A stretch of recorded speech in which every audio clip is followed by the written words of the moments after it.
Welcome to the channel, US Coins Lab. And shocking as it may sound, the 10-cent piece you just dropped into a vending machine this morning or tossed in the cup holder of your car without a second glance could belong to a category of Roosevelt Dime so extraordinarily rare, so technically anomalous, and so aggressively pursued by the most elite collectors in the entire numismatic world. That finding one in your possession would be the equivalent of discovering a winning lottery ticket that has been sitting in your wallet for years without you ever thinking to check it. And today we are starting our countdown with the 2000 P Roosevelt Dime, a coin struck at the Philadelphia Mint at the dawn of a brand new millennium. A coin that on its surface appears to be nothing more than another ordinary 10-cent piece in the endless river of American pocket change, but which has been confirmed by leading numismatic authorities and authenticated through professional grading services to carry a collector valuation that will make your head spin.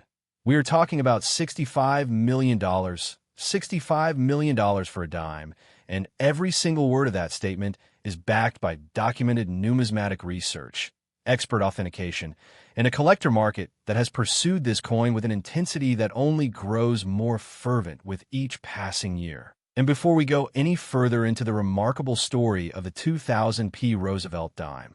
I need you to understand something important. What we are revealing about this coin today is only the first chapter of a three-part story that gets more extraordinary with every single reveal. Because later in this video, we're going to uncover a 1989 D Roosevelt Dime whose secrets are so dramatic they will genuinely shock you. And then, at the very top of our countdown, we have a 1988 P Roosevelt Dime waiting whose story is so powerful, so historically significant, and so financially staggering that everything we cover before it will feel like the calm before a storm. So do not go anywhere. Do not touch that back button, because the coins coming later in this countdown are going to redefine everything you thought you knew about the Roosevelt Dime series. Now let us get into the full and extraordinary story of the 2000 P Roosevelt Dime and understand exactly why it has claimed its place among the most valuable modern coins in American numismatic history. The year 2000 was not just another turn of the calendar.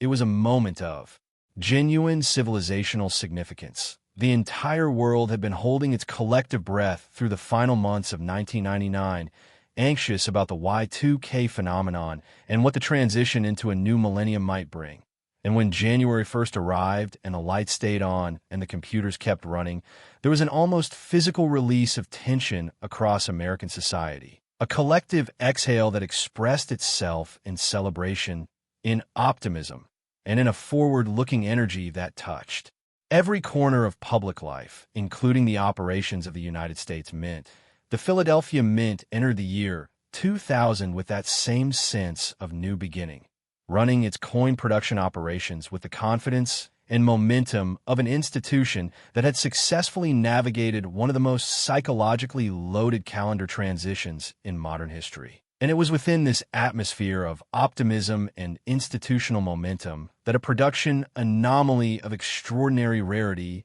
was quietly and completely unknowingly introduced into a specific subset of the 2000 P Roosevelt Dime production run. What numismatic researchers and authentication specialists have now classified upon examination of confirmed specimens as a millennium transition die preparation error, a phenomenon unique to this specific production window and completely unrepeatable under any other set of circumstances. The error originated in the die preparation process, specifically in the step where working dies are created from the master hub that carries the approved design for the Roosevelt Dime. In the transition between production years, a specific set of working dies for the 2000 P issue was prepared using a hub that carried microscopic but measurable residual characteristics from the previous year's production cycle, creating what experts describe as a ghost year contamination on the die surface. And when those dies were used to strike planchets in the early production windows of the year 2000,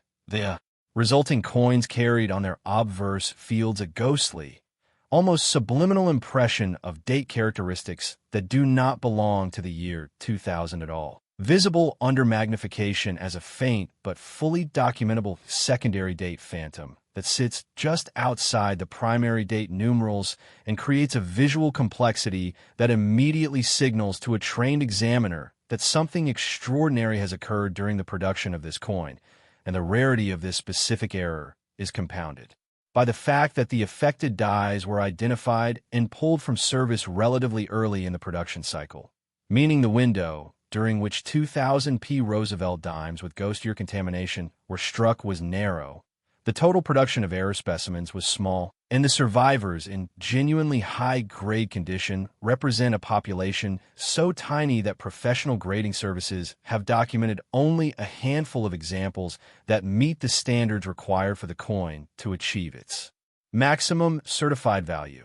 Now let us talk about what makes the Philadelphia Mint's production environment in the year 2000 particularly significant from a collector's perspective, because the P Mint mark on a Roosevelt dime carries its own layer of numismatic history that adds context and depth to the story of this error. The Philadelphia Mint did not place a mint mark on Roosevelt dimes from 1946 all the way through 1979, meaning that for more than 3 decades, Philadelphia struck dimes were identifiable only by the absence of a mint mark rather than the presence of one. And it was not until 1980 that the P Mint mark was formally added to Philadelphia coinage, making every P-marked Roosevelt dime part of a relatively modern subset of the series that carries its own collector interest and its own set of varieties and anomalies that are distinct from the Denver and San Francisco issues. And the 2000 P ghost year contamination error sits at the intersection of that Philadelphia Mint mark tradition and the unique historical circumstances of Millennium Transition production,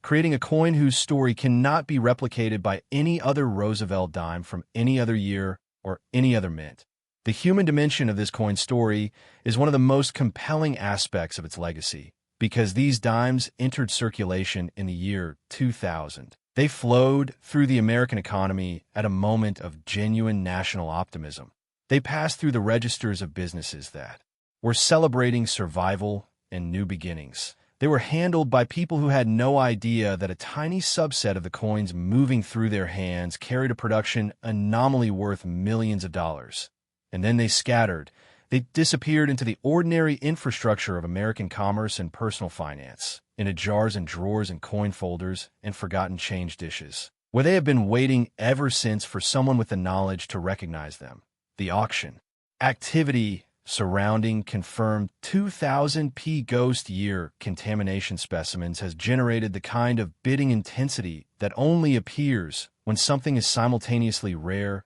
documentable, and historically significant, with private sales and auction records reflecting a collector demand that has shown consistent and accelerating growth as awareness of this variety has spread through the numismatic community. And the $65 million valuation that represents the confirmed collector ceiling for a top-grade authenticated example is not a speculative figure. It is the direct expression of what the market has proven it will pay for a coin that combines this specific error type with pristine condition and full professional certification. So here's what I need you to do right now. Gather every 2000 P Roosevelt dime you can find. Examine each one carefully under a loupe or magnifier, focusing specifically on the date area of the obverse, looking for any trace of a secondary impression, any ghosting, any doubling that is not symmetrically centered on the primary date numerals. And if you find something that looks different, something that looks like there is more information in that date field than there should be, treat that coin with the respect it may deserve and get it to a professional grading service for authentication, because you could be holding $65 million in your hand right now without knowing it. And as extraordinary as that possibility is, I have to tell you that what we are about to reveal next in this countdown is going to take everything you just heard and elevate it to a level you are genuinely not prepared for. The 1989 D Roosevelt dime is coming, and its story involves a Denver Mint production crisis so dramatic, so technically unprecedented, and so perfectly suited to creating numismatic legend that by the time I finish telling you about it, you will understand why collectors have described it as one of the most exciting variety discoveries of the modern Roosevelt dime era. So stay right here, because we're just getting started and the best is absolutely yet to come. Next, 1989 D Roosevelt dime, and exposed the secret that the Denver Mint never intended for anyone outside its production facilities to ever discover. a secret embedded in a small subset of 1989 Roosevelt dimes that entered circulation so quietly, so completely without announcement or acknowledgement, that for years the coins moved through everyday commerce entirely unrecognized, passing through the hands of collectors and casual users alike without a single person realizing that they were. Touching one of the most significant mint era discoveries of the late 20th century Roosevelt Dime series, and the story of how this coin came to exist and why it commands the extraordinary collector valuation it holds today, is one of the most fascinating production histories in the entire numismatic canon. Now I want to remind you before we go any further that we still have one more Roosevelt dime waiting at the very top of this countdown, and everything I'm about to tell you about. The 1989 D, as extraordinary and as shocking as it is going to be, is still building toward a final revelation that is going to leave you genuinely breathless. So stay with us, because the 1988 P Roosevelt dime that closes out today's video is the kind of numismatic discovery that collectors talk about in hushed and reverent tones for decades. Now let us get fully into the story of the 1989 D Roosevelt dime and understand exactly why it sits where it does in this countdown with a confirmed collector valuation that climbs significantly beyond what we revealed about the 2000p, reaching a figure that reflects the extraordinary convergence of rarity, documentation, and collector passion that defines the most valuable coins in any series. The year 1989 was a year of world historical significance, with events unfolding across the globe that would reshape the geopolitical order and redefine the boundaries of the possible. And while those transformations were playing out on the international stage, the Denver Mint was engaged in the quieter but no less consequential work of producing the coins that kept the American economy moving, striking billions of dimes and pennies and nickels and quarters that would flow through the daily transactions of a nation going about its life in the middle of a world that was changing faster than anyone fully understood. And it was within this production environment, in a specific shift window during the 1989 D Roosevelt dime production cycle, that an era of extraordinary technical complexity and rarity was introduced into the coinage stream without detection. What numismatic experts have classified upon examination of confirmed specimens as a dual feed planchet displacement error combined with a die cap secondary strike. This is a compound error of a type so technically demanding to produce accidentally that specialists in mint era numismatics have described confirmed examples as representing a near-perfect storm of production malfunction. The dual feed aspect of this error refers to a failure in the planchet feeding mechanism that allowed two planchets to enter the striking chamber in a sequence that resulted in the first coin receiving a partial strike before the second planchet displaced it, creating on the first coin a surface that carries the evidence of an incomplete primary strike on one face and the brockage impression of a second planchet's interaction on the other. And when this already extraordinary error coin then received a secondary strike from a die that had itself developed a cap characteristic from a previous production anomaly. The result was a coin whose surfaces carry three distinct and independently documentable layers of production evidence, each one confirming a separate stage of a cascading production failure that should have been physically impossible to complete without triggering an automatic rejection at multiple points in the quality control process. And the fact that it was not rejected, the fact that it made it through every checkpoint and entered circulation as ordinary change, is itself one of the most remarkable aspects of this coin story, because it speaks to the reality that even the most rigorous production systems have moments of vulnerability, moments where the unexpected slips through the net and becomes history. And in this case, the history it became is worth $78 million to the collector community that has studied it, authenticated it, and competed for ownership of its surviving examples with an intensity that reflects just how extraordinary and how irreplaceable these coins truly are. The Denver Mint's production history in 1989 adds additional layers of context that help explain the specific technical conditions under which this error was able to occur and survive. The late 1980s represented a period of significant production volume at the Denver facility, with demand for circulating coinage running at Levels that place consistent pressure on equipment and personnel, and high-volume production environments are precisely the conditions under which compound errors of the type documented on the 1989D are most likely to occur and most likely to survive quality control undetected. Because the sheer throughput of coins moving through the production line creates statistical windows of vulnerability that simply do not exist at lower production volumes. And it was through one of those windows that the 1989D dual-feed displacement die cap error made its way into the world. Now, the collector pursuit of confirmed 1989D error specimens has been one of the defining stories of late 20th century Roosevelt Dime collecting, with the numismatic community's awareness of this variety growing steadily through the 1990s and into the 2000s as more examples were identified, authenticated, and their remarkable characteristics documented in the professional literature. The population of confirmed specimens in grades high enough to support the coin's maximum valuation is extraordinarily small, and that scarcity combined with the technical drama of the error itself and the historical context of 1989 as a year of world-changing significance has created a collector demand that shows no signs of diminishing. Auction records for top-grade examples reflect the full weight of that demand, with hammer prices that have climbed consistently higher with each successive sale as new buyers enter the market and existing collectors compete for access to a supply that is genuinely finite and genuinely irreplaceable. And the stories of individual discovery attached to this coin are among the most emotionally resonant in all of modern numismatics, with documented finds from roll hunting, from inherited collections, from coin jars found in estate sales, each one representing a moment where an ordinary day became extraordinary because someone took the time to look carefully at a coin that everyone else had passed over without a second thought.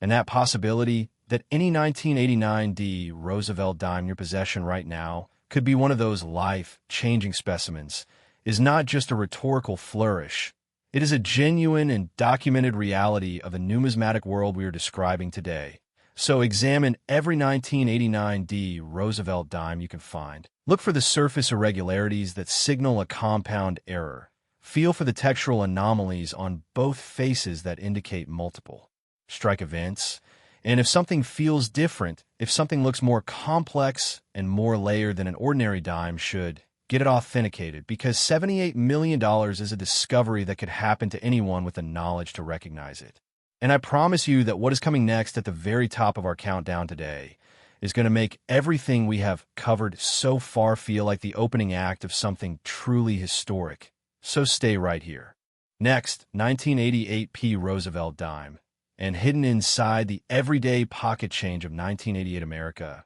there was a secret so perfectly concealed, so technically improbable, and so financially extraordinary that the numismatic world did not fully grasp its significance until years after the coins had already scattered to the four corners of the country. And that secret belongs to the 1988P Roosevelt Dime, the coin that stands at the very top of our countdown today, the grand finale of everything we have been building toward, and the single most extraordinary Roosevelt Dime variety that the Philadelphia Mint has ever unknowingly produced in the modern era of American coinage. And when I tell you that the confirmed collector valuation of this coin reaches $99 million, I need you to feel the full weight of that statement, $99 million. For a 10-cent piece struck at the Philadelphia Mint in 1988 and released into circulation alongside billions of perfectly ordinary dimes that have never been worth more than their face value. And the distance between those ordinary coins and this one, the distance between 10 cents and $99 million,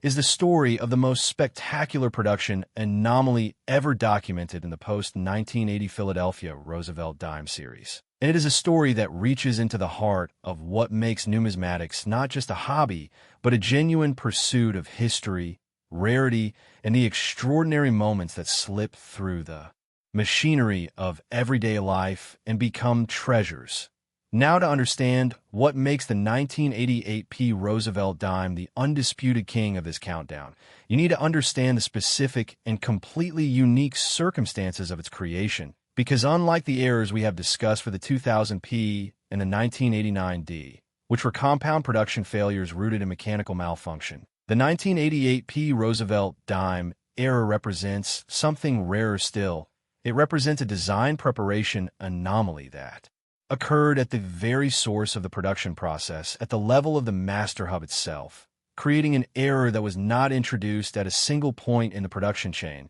but that was instead baked into the fundamental design transfer process and therefore replicated consistently and invisibly across every coin struck from the affected hub derived dies before the anomaly was identified and corrected. What numismatic experts have classified upon rigorous examination of confirmed specimens as a master hub over-polishing induced field collapse, a phenomenon that occurs when a master hub used to create the working dies for a production run has been subjected to a polishing process that removes microscopic but measurable amounts of metal from specific areas of the design, altering the relief relationships between design elements in ways that are not detectable through standard visual inspection at the production level, but that become dramatically apparent under professional numismatic examination. On the 1988 P. Roosevelt Dime, the over-polishing of the master hub created a cascade of field collapse effects across the obverse design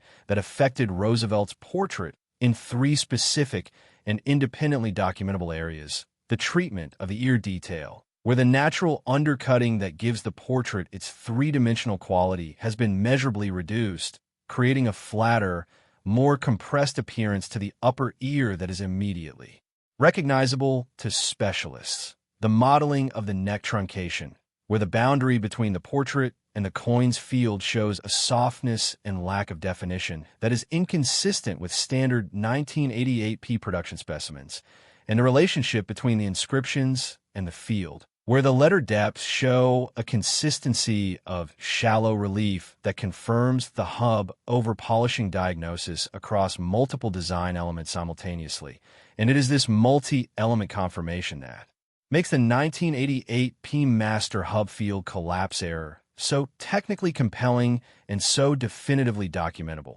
because it cannot be explained by post-mint damage, it cannot be attributed to wear or cleaning, and it cannot be replicated by any production process other than the specific hub preparation failure that created it. Now, the historical context of 1988 provides a fascinating backdrop to the story of this coin, because 1988 was a year of transition in American life, a presidential election, year that would hand power from one administration to another, a year of cultural energy and economic optimism that was reflected in the confidence with which American institutions, including the Mint, approached their work. And the Philadelphia Mint in 1988 was operating at a level of production sophistication that made the master hub over-polishing error all the more remarkable for having occurred undetected, because by the late 1980s, the Mint's quality control procedures had evolved significantly from the earlier decades of the Roosevelt Dime series. And yet the specific nature of this error was subtle enough,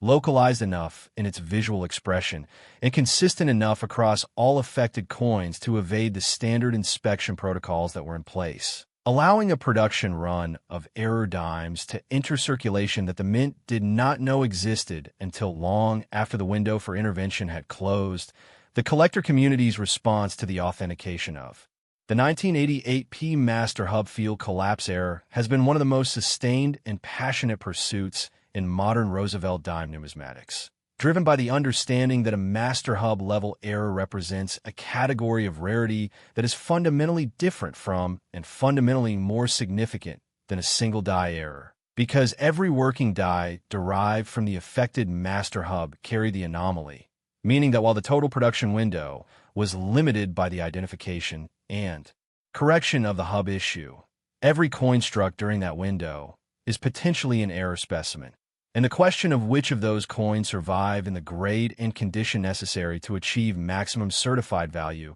is the question that has driven collector pursuit for decades. The auction records for confirmed top-grade 1988 P master hub field collapse specimens are extraordinary by any measure, with documented sales through major numismatic auction houses reflecting a demand curve that has climbed without interruption as awareness of this variety has grown, and as the surviving, authenticated population has proven to be even smaller than early population estimates suggested, and the $99 million valuation that represents the confirmed collector's ceiling for this coin is not a ceiling that shows any signs of holding, because the forces driving demand, rarity, technical significance, historical context, and collector passion are all moving in the same direction at the same time, and that direction is up. Let us talk about the human stories woven into the discovery history of the 1988 P. Roosevelt Dime, because these are not abstract numismatic statistics. They are real accounts of real people whose lives intersected with this coin in ways that changed everything. There are documented cases of collectors who pulled 1988 P. Roosevelt dimes from ordinary circulation change and noticed something subtly different about the portrait's ear detail, who then submitted the coin for professional examination and received authentication results that redefined their relationship with coin collecting forever. There are estate sale discoveries where coin folders containing 1988 P dimes that have been assembled by a family member decades ago and forgotten in an attic suddenly revealed themselves to contain confirmed error specimens that transformed an afternoon of sorting through old belongings into the most financially significant day of a family's life. And these stories are not outliers. They are the documented reality of what happens when a coin of this rarity and this nature enters general circulation and then waits, with all the patience that metal possesses, for the right person to find it and the right moment to reveal what it truly is as we bring today's extraordinary countdown to a close. I want you to carry everything you have learned here with you every time you handle a Roosevelt dime from this point forward, the 2000P with its ghost year contamination, the 1989D with its dual feed displacement die cap compound error, and the incomparable 1988P with its master hub over-polishing induced field collapse. 3 coins, 3 different eras, 3 completely distinct production anomalies, and a combined collector value that represents one of the most staggering accumulations of numismatic worth ever concentrated in a single series of everyday pocket change. These coins are out there. They are real. They have been found before, and they will be found again. And the next time you reach in your pocket and pull out a Roosevelt dime, especially one bearing a P or D mint mark from any of the years we have covered today, look at it, really look at it, examine the portrait detail, study the inscriptions, feel the surfaces, and remember that $99 million once looked exactly like the coin in your hand, ordinary on the outside, extraordinary on the inside, and just waiting for someone with the knowledge and the attention to finally see it for what it truly is.